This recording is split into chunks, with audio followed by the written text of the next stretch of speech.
Now, where were we? Oh yeah, Vault. My Vault was going to be fairly loaded this week. We completely cleared the raid finder outside of Kazara and we did 8 keys or so we should have some decent options.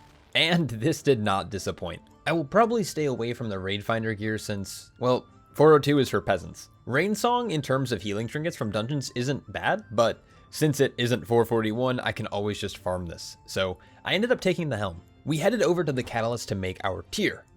And while we're here, I think I'm going to make those gloves into tier as well that we got from Halls of Infusion key last episode. And that, ladies and gentlemen, completes our 4 set bonus. Next on the docket, I need a new chest with better stats.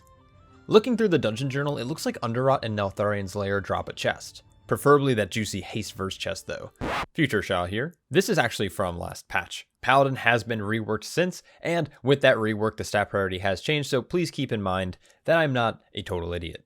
Let's test out the newly acquired 4 set bonus, and in order to do so, we're going to dive right into this week with a Vortex 13.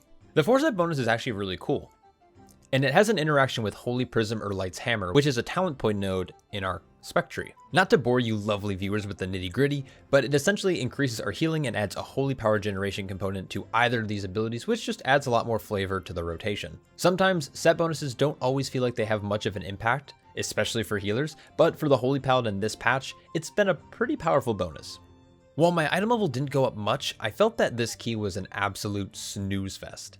Though, I have to admit, Afflicted is annoying.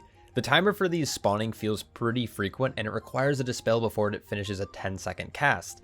If this gets off, everyone afflicted will have 100% reduced haste, which is just not ideal. These actually ended up going off a few times during this key. Oh well. We will hopefully fine-tune this over the week. Another thing is that I've been having computer issues lately and I keep getting these weird frame lags. No, that's not YouTube, that's my footage. On the last boss, this shaman kept forgetting to jump. This would be lethal in higher keys, but on a lower level we can live it. I can either dispel it or use Blessing of Freedom. The Paladin kit is so fucking good. A quick 22 minutes later and we walked away with 30 IO. It's a slow but steady process. Now my goal for this week is to really push up a lot of my tyrannical keys. Most of them are either 2s or 5s with a few empty slots, so I want to try to fill them out the best I can. Luckily we were able to sneak our way into an 11 Underrot. I'm starting to get the Afflicted fix down. It is possible to get both dispels if you're quick about it right when they spawn, but having another class in the group that can dispel is pretty helpful. Now, up to this point, I've been playing a little talent called Avenging Crusader. Most of you are probably pretty familiar with the Paladin's Wings cooldown. They work fairly similar to the 3 specs, but Avenging Crusader for the Holy Paladin turns this 2-minute CD into a 45-second cooldown, but the trade-off is that it now has a 5 holy power cost. When this ability is activated though, it turns all of our offensive abilities, like Crusader Strike, and it converts that damage into healing. This makes the playstyle fairly aggressive, and honestly, I like it. This will typically cause a lot of overhealing, but I really like the throughput for the group damage. Again, Future Shah here, this talent was obliterated in the newest patch. While it saw some play in 10.1, the rework made this talent pretty much irrelevant. So yeah, back to the video. I was today years old when I remember that you could just heal the afflicted mob. I was 2 keys deep and really getting frustrated that DPS players weren't helping. So I guess I'm really living the healer role now. But I guess there's nothing that a Word of Glory won't solve. My only gripe with this is that I can't really use the dispel when it's needed. Like on Sporecaller Zanja, for example. Wasn't a super clean run, but as the old adage goes, a timed key is a timed key. We snagged a quick 66 IO and oh, hey, look, a chest piece. The warrior was also super nice and gave me those bracers, which helped me replace my blue bracers. This was actually a massive win. This knocked me up 3 whole item levels. After those 2 keys, I had a few crests to spend, so I decided to upgrade my Rashok's Heart. A quick little stop at the auction house and bada bing bada boom. Next stop, Halls of Infusion. I don't know about you guys, but this is one of my least favorite keys, especially on tyrannical weeks. Some of the earlier trash just has a lot going on. There are the Spear Flurry frontals, you have Seismic Slam leaps, Containment Beam channels, Demoralizing shoutcasts, and all of them are pretty important to pay attention to. One thing I really need to get into the habit of though is using Divine Toll on cooldown. It can provide a ton of extra damage, it triggers Glimmer, and has a pretty short recovery time. Hopefully I can actually improve on this, but we'll see. We blasted through this trash pretty quickly since, you know, this is a level 12 key after all. Whoa. Dude, Blood Death Knights are just a different breed. I'm gonna just lay here for a bit. We can admit that Holy Paladin is overpowered, but I'm probably also a little overgeared for this level of content. Most of these bosses went down without much trouble. I said much. Afflicted isn't too bad if you're quick about it, but man, on a boss fight like this, it also requires a dispel. Fuck me in the butt. See ya. DPS players, am I right? Not too much longer, we were able to snag a quick 54 IO from this easy key. No loot per usual, but I'm not too worried. I feel pretty geared at this point, and I would honestly prefer gear on the hero track. Let's kick it up a notch. 14 freehold, let's go. You guys know the drill. Big pull, shroud past a pack you're gonna pull anyways, melee getting slapped by a frontal, you know, the usual. Similarly to the Goliath and Halls of Infusion, Sky Captain Crag requires a dispel from the Azurite powder shot, so yeah, Afflicted is pretty obnoxious. Looks like I'm gonna be hard healing some of these bad boys. The whole run was pretty textbook. We pulled some groups near and around the second boss room until the Council of Captains encounter. We cleared near the Ring of Booty, caught a pig, and relived our Mario Kart days dodging turtle shells. This was definitely an interesting place to tank the boss, with bombers spawning on top of us and all. I accidentally... Man, I let so many Afflicted go off. I'm not gonna show the footage, but I did. So many. This shaman was struggle bussing all key. And that's a big W for us, 77 points, and we're officially a blue number. I know we were just here, but we found ourselves once again back in the Underrot, and this tank just went all in for ticks on the first pull. On a 14 Tyrannical, this is fine, but I don't suggest doing this in higher keys. Leexa is a fight that either requires no healing, or all the healing in the world. It entirely depends on how many blood bolts get off, but luckily we have a Blood Death Knight. Oh, we're doing ticks again? F. I get the whole hold W thing, but this is brutal. God, this affix. I guess we're skipping Kragmaw? Sure, I guess. Here's my 2 cents. As a tank main, the idea for this routing is to be able to lust the first boss, and then clear trash and bosses for 10 minutes or so you can have lust up for Kragmaw. Now, the problem with doing this for a fight like Kragmaw is that you only really want to lust to ideally skip a tantrum phase, since that's the scariest part of the encounter. In this level of key, having lust or not won't really determine you getting the difference between a third and a fourth tantrum, especially when you didn't even have available when you got there, nor did we even use it. It would have honestly just been way more efficient in terms of pathing if we just actually held W like we were before, you know? No need to get fancy with the route here. If you have CDs up for Kragmaw, just do Kragmaw, you bitch. It wasn't long before we were heading down to deal with the Unbound Abomination. We had one little death, courtesy of the Afflicted affix eating my dispel, and we completed the key with 10 minutes or so left on the timer. Easy peasy. While we have a couple of 13s and 14s now on our board, we're still seeing some 2s and 5s from our first Tyrannical week. Let's try to fix that. I see you, Brackenhide +++5. We're gonna fix you. Wasn't long until we were starting the key. And when doing this first pull, I like waiting a bit here before starting to heal and DPS, since tanks have a lot of mobs that they're trying to group up here. You don't want to rip threat. Oh man, this tank is gonna pull like a bitch. Wait. Ugh. I guess I asked for it. I swear to God, Blood DK's mentality is as long as I don't die, it's fine. I'm just gonna get some liquid now since, you know, the next pull is mostly tank damage. And for all you boomers out there, liquid means mana. Beacon of Virtue is so damn strong on these encounters, especially for countering things like Gash Frenzy. I'm always nervous for this fight since I've wiped here so many times on all my tanks and DPS. Luckily, Paladins are not only throughput machines in Mythic Plus, but they also have Sacrifice, Bubble, and Blessing of Protection. Clearing trash towards Treemouth is always strange because I feel like all tanks do it differently. Treemouth himself is pretty easy, unless you're an arms warrior that feels like soaking the first Grasping Vines. Most of the damage in this fight comes from the casts from the oozes. As long as you keep these interrupted, you should be fine. Paladin is great for this fight, since if he does eat me, I can then bubble, and then we don't waste damage going into an absorb shield, and I get to remove the debuff. It's like a win-win. Just know that if you bubble before he eats you, the shield will still need to be broken, so I recommend waiting until you're already in his belly. Even for Tyrannical weeks, this shit slaps, dude. I guess bolstering doesn't help. That Bone Bolt volley does some serious damage. This warrior, man. Zuck. Did this guy just pull with Death Coil? I didn't know he could do that. Once again, Afflicted making certain pulls uber annoying. See ya. It wasn't long before we were facing off against the Decatriarch. Besides the death from standing in the frontal, not a bad fight.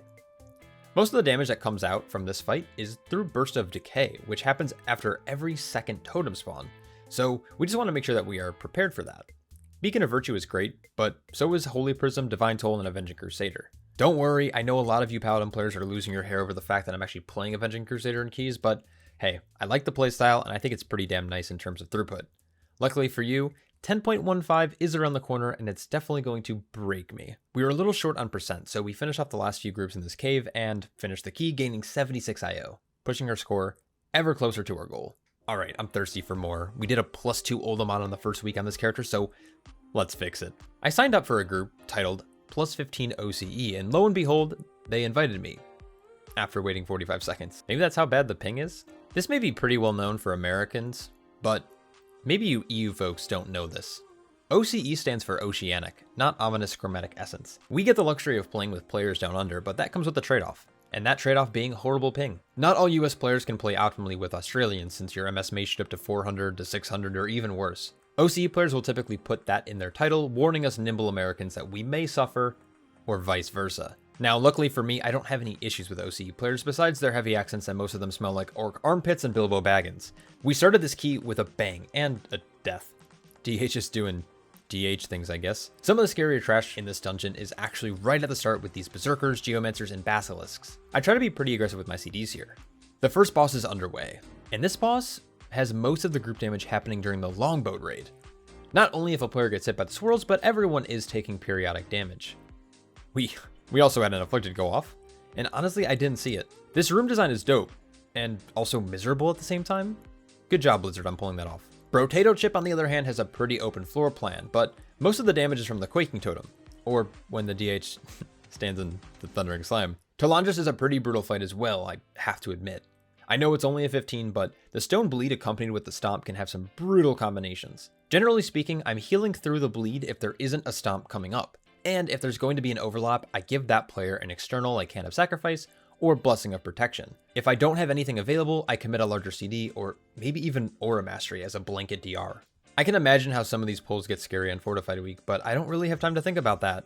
We have to deal with Emberon.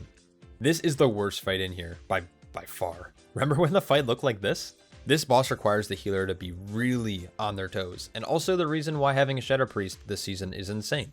This magic debuff slaps.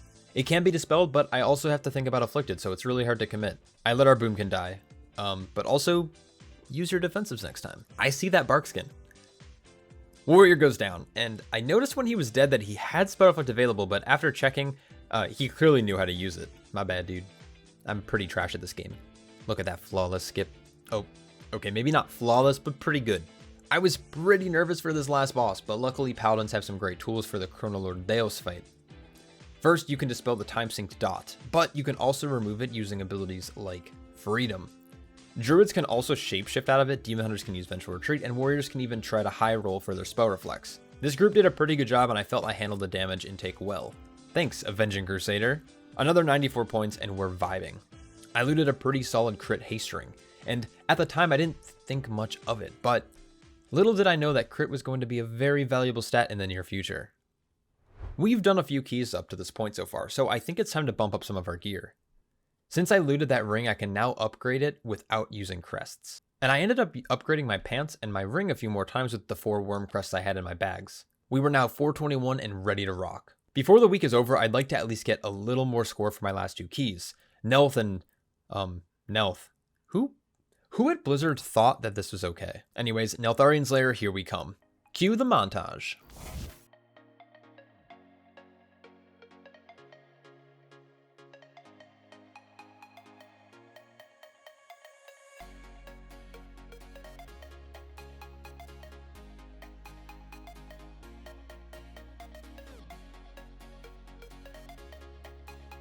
Moving on.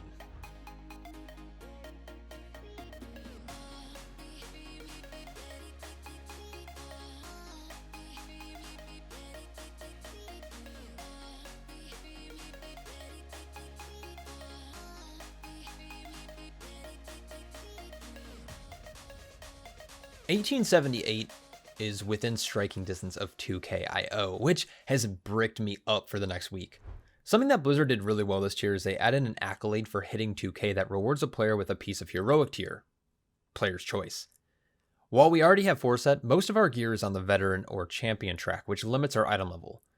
With Vault, a new craft, and an Omni token next week, I'm really hoping I can shoot up a few item levels. I'm pretty proud of the progress that we've made this week. With the loaded Vault, I decided to hit the hay in order to be ready for tomorrow's reset. Vault on new alts feels so much better than Vaults on your main, since there's a way higher chance of actually getting an upgrade. I'm really just praying for solid item level upgrades, but ideally a chest piece. No way, dude. There it is. Alright, while the gloves might be a solid upgrade, the haste first chest with leech on it on the hero track is probably one of the best things I'm ever going to get on this character. While the stat priority has changed in the next patch, since, we aren't in 10.1.5 yet, so as far as I'm concerned, this is probably my best in slot chest. Let's quickly slam an upgrade on this character and start slamming some keys. We started with an easy freehold. The affixes this week are Sanguine and Incorporeal. Oh god. As a tank main, and arguably someone who really knows their way around a Sanguine puddle, I can really tell you that this week is going to be a nightmare. At least I can counter Incorporeal with both Turn Evil and Repentance, right? Damn, Paladin's so good. Something that I know that I struggle with using is my blessings, in terms of Blessing of Summer, Spring, Autumn, and Winter. So I decided to make a weak aura package that tells me when I have it ready to be used. I don't think there's ever a reason to sit on a blessing, so my goal is to really just let them rip on cooldown. This should help me regain a little bit more mana during Blessing of Winter, and do a little bit more damage through Blessing of Summer. Brackenhide was the next key, and I went in with the expectation that it was going to be an absolute shit show. And, yeah, well, it was alright. The Hunter died to a Toxic Trap really early. There's not much I can really do about that since it's pretty much a one-shot, but also avoidable. Oh, and he didn't learn his lesson and died again. Pets getting feared into mobs. Sounds like Brackenhide. Gutshot will always confuse me. I swear that the Hyena scale with Fortified. On Tyrannical weeks, this boss is like a training dummy, but whenever I do this on Fortified weeks, DPS just eat the dust. Anyways, we blasted the rest of the dungeon with minimal casualties and took care of Decatriarch Rathai. 20 points later, we are now around the 1900s. We're so close to 2k. I really want some big point gains, and I really need to eventually start getting some higher keys this week compared to my Tyrannical counterpart. But for now, I just want to bump up some of these lower keys on my Fortified board. And with that being said, I got instantly invited to an 11 Underrod. And then I was kicked. I guess I had a guildmate coming, which is fine, but man, getting removed like that makes me feel like an NPC. I hope they failed that key. I ended up just queuing for Neltharion Slayer 13, which we just muddled our way through. It was mostly fine, but Fortified Pelters can just die in a fire. This was quite a choice though. Once Stargirl fell, the tank opted to pull these 3 mobs instead of one of the Scorpions. Not the highest IQ play, but we made it work. I decided to queue up for a few more 14s and 15s, and I ended up getting into a Vortex Pinnacle 15. This is one of my favorite dungeons this season, but man, oh man, can it be rough sometimes. I regret playing Repentance over Blinding Light. I think I'm gonna swap back. I know it's a 15, but I really love healing these Dargans. This was a really rough run at the end of the day, and honestly, it's my first failed key of the season. Feels real bad. It's funny how Fortified bosses feel harder than Tyrannical bosses sometimes. Despite failing this key, we still got 23 points and another crit haste ring, so I can't honestly be that upset. It was really, really late, like 4 in the morning late, and I honestly wasn't having the best of luck with queues, so I decided to fix my Mog instead. While gathering footage for this and writing the script, I really didn't know where to stop this video.